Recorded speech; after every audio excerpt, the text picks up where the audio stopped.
जंग शुरू होने से पहले ही अकबर को सता रहा था एक ऐसी बात का डर। बादशाह अकबर जंग में जाने की तैयारी कर रहे थे। फौज पूरी तरह तैयार थी। बादशाह भी अपने घोड़े पर सवार होकर आ गए। बीरबल भी साथ में था। बादशाह ने फौज को जंग के मैदान में कूच करने का निर्देश दिया। बादशाह आगे आगे थे और पीछे पीछे उनकी विशाल फौज चली आ रही थी। रास्ते में बादशाह को जिज्ञासा हुई और उन्होंने बीरबल से पूछा, क्या तुम बता सकते हो कि जंग में जीत किसकी होगी? बीरबल ने कहा, हुजूर, इस सवाल का जवाब तो मैं जंग के बाद ही दूंगा। कुछ देर बाद फौज जंग के मैदान में पहुंच गई। वहां पहुंचकर बीरबल ने कहा, हुजूर, अब मैं आपके सवाल का जवाब देता हूं और जवाब यह है कि जीत आपकी ही होगी। बादशाह ने शंका जाहिर की, यह तुम अभी कैसे कह सकते हो जबकि दुश्मन की फौज भी बहुत ज़्यादा है? बीरबल ने कहा, हुजूर, दुश्मन हाथी पर सवार है और हाथी तो सूंड से मिट्टी अपने ऊपर ही फेंकता है और अपनी ही मस्ती में रहता है, जबकि आप घोड़े पर सवार हैं और घोड़ों को तो गाजी मर्द कहा जाता है। घोड़ा आपको कभी धोखा नहीं देगा। अंत में जीत बादशाह अकबर की ही हुई। अकबर ने अपने ही सेवक को मुसीबत में क्यों डाला? बादशाह अकबर एक दिन सुबह उठते ही अपनी दाढ़ी खुजलाते हुए बोले, अरे कोई है?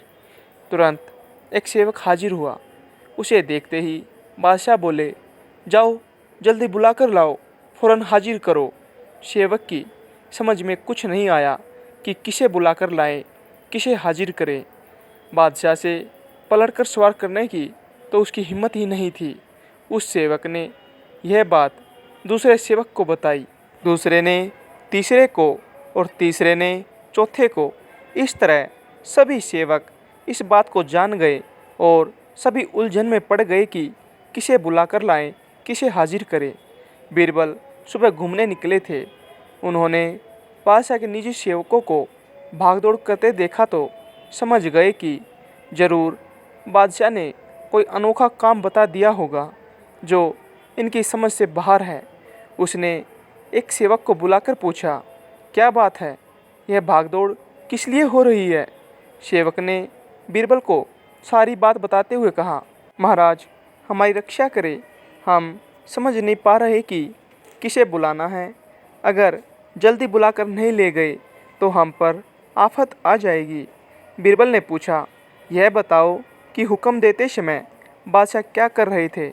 बादशाह के निजी सेवक जिसे हुक्म मिला था उसे बीरबल के सामने हाजिर किया। तब उसने कहा, जिस समय मुझे तलब किया उस समय बादशाह बिस्तर पर बैठे अपनी दाढ़ी खुजला रहे थे।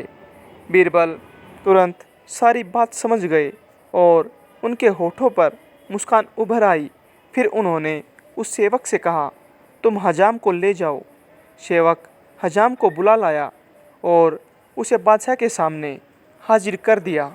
बादशाह सोचने लगे, मैंने इससे यह तो बताया ही नहीं था कि किसे बुलाकर लाना है, फिर यह हजाम को लेकर कैसे हाजिर हो गया? बादशाह ने सेवक से पूछा, सच बताओ, हजाम को तुम अपने मन से लाए हो या किसी ने उसे ले आने का सुझाव दिया था?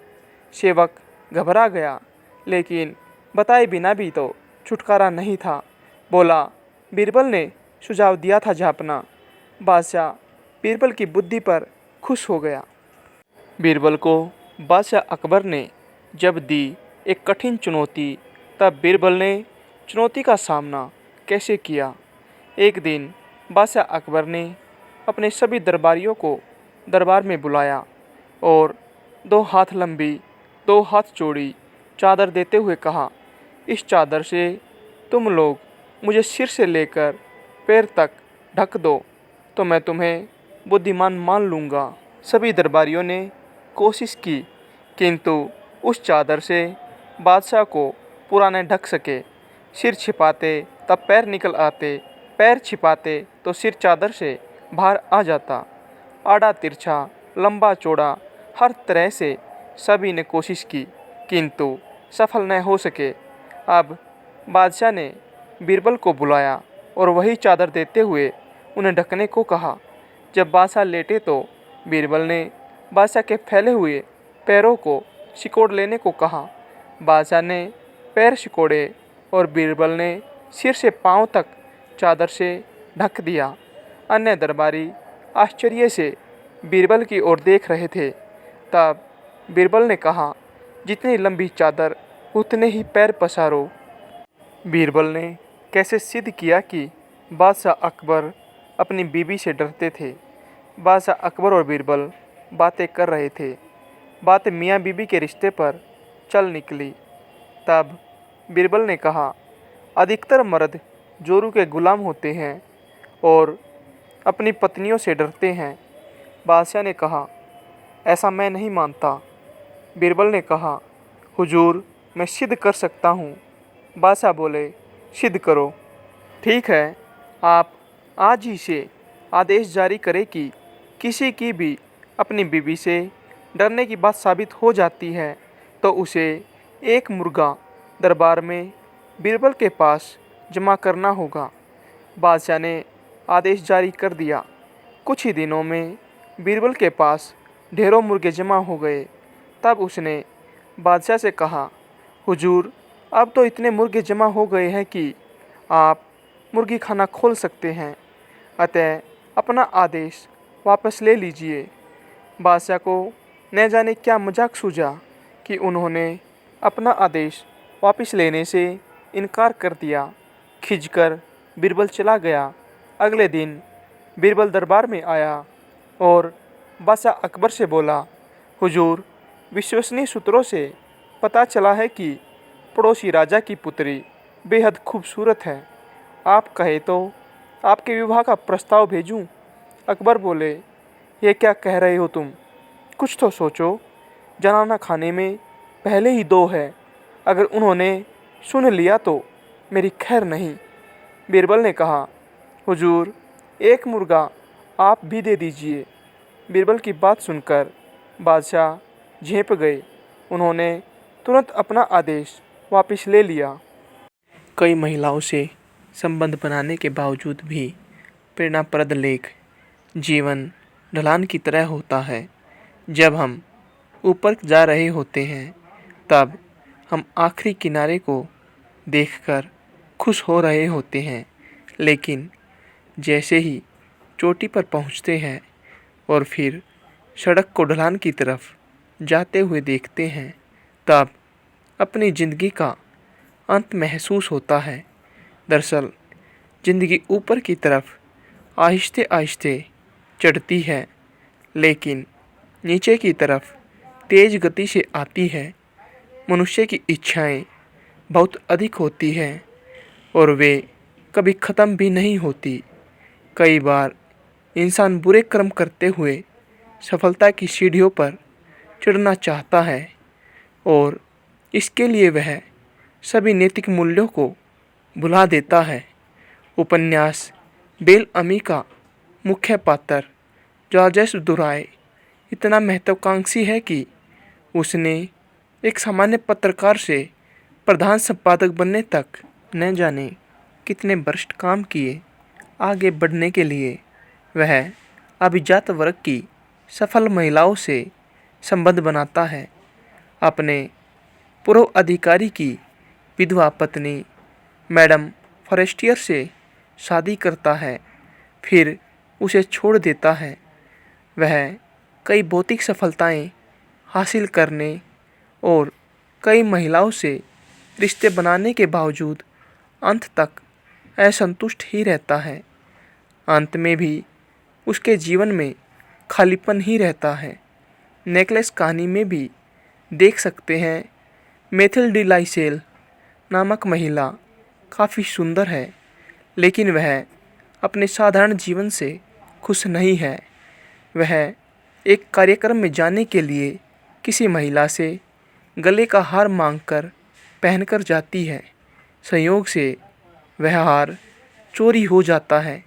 जब महिला यह बात अपने पति को बताती है तब उसके पति को वैसा ही दूसरा हार बनवाने के लिए अपनी वर्षों की कमाई लगानी पड़ती है। यह कहानी बताती है कि जब हम अपनी औकात से अधिक दिखावे की तरफ भागते हैं तब हमारे पास दुख के अलावा कुछ नहीं आता। अत्यधिक भौतिक सुख की चाह ईर्ष्या और बेईमानी की तरफ धकेलती है। हम भौतिक संसाधनों के पीछे कितना भी दौड़े पर वे हमें संतुष्टि नहीं दे सकते। यह भौतिकवादी विचार उस बुखार से भी ज़्यादा घातक है जिससे शरीर को काफ़ी हानि पहुंचती है, क्योंकि बुखार के बाद व्यक्ति की फिर से स्वस्थ होने की संभावना रहती है, लेकिन बीमार विचार से ग्रस्त मनुष्य आसानी से ठीक नहीं होता। सोचिए, हमारी ज़िंदगी में क्या है?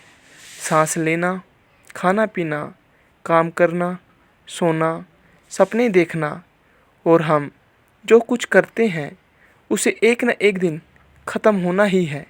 दरअसल इस ज़िंदगी में सब कुछ झूठ है, सब कुछ संभव है और सब कुछ संदेहजनक है। हम जिस चीज़ के लिए तरसते हैं, प्यार, पैसा, आलिंगन आदि के लिए ही न, लेकिन जिस दिन हमारा हकीकत से सामना होगा उस दिन हमारा भ्रम टूट जाएगा। फिर पछतावे और रोने के अलावा कुछ नहीं बचेगा।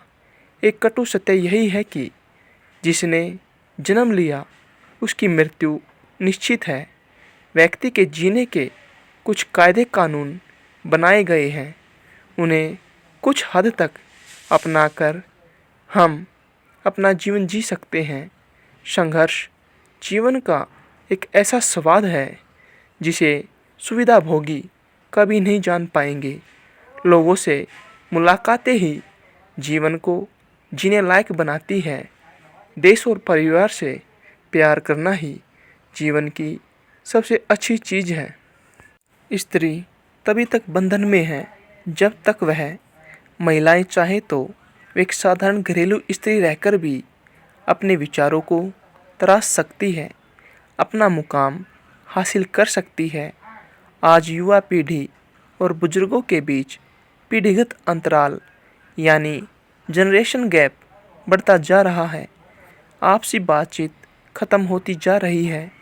ऐसे में संवाद के जरिए परिवार में आपसी तालमेल बढ़ाने के लिए टूटते रिश्तों और बिखरते परिवारों को फिर से एक सूत्र में पिरोने की ज़रूरत है। यूँ तो मैंने अपने लेखन में हर वर्ग को समाहित किया है, लेकिन स्त्रियों को लेकर कुछ ज़्यादा ही संजीदा रही हूँ। मेरी कहानियाँ स्त्री मन के सूक्ष्म भावों को जाहिर कराती है। पिया पीर न जानी कहानी की ही बात करें तो इस कहानी की पात्र रमा की दो बेटियाँ रसिका और लतिका है।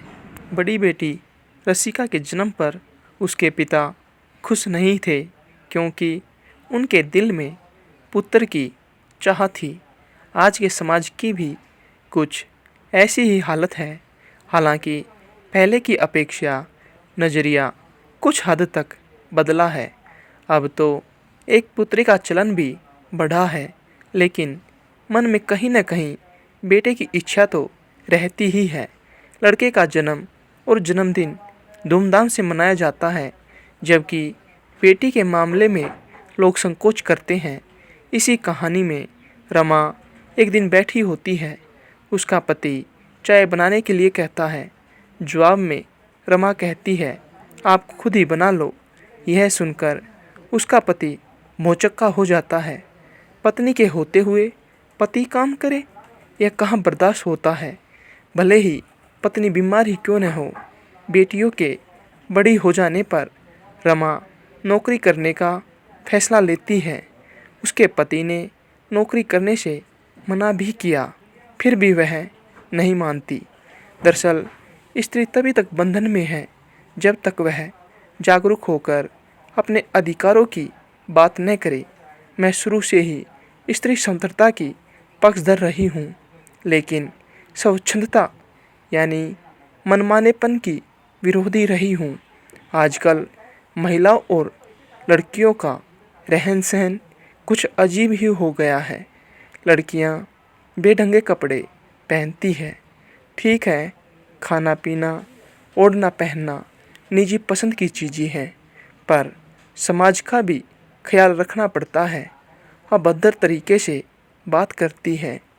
कई टीवी सीरियल में भी ऐसी भाषा का इस्तेमाल किया जाता है। इसमें आधुनिकता और स्वतंत्रता कहाँ है? इसे तो मनमानापन ही कहेंगे। स्वतंत्रता के नाम पर शालीनता तो नहीं छोड़ सकते। अपनी बात कहने के ढंग में हम सुधार कर सकते हैं।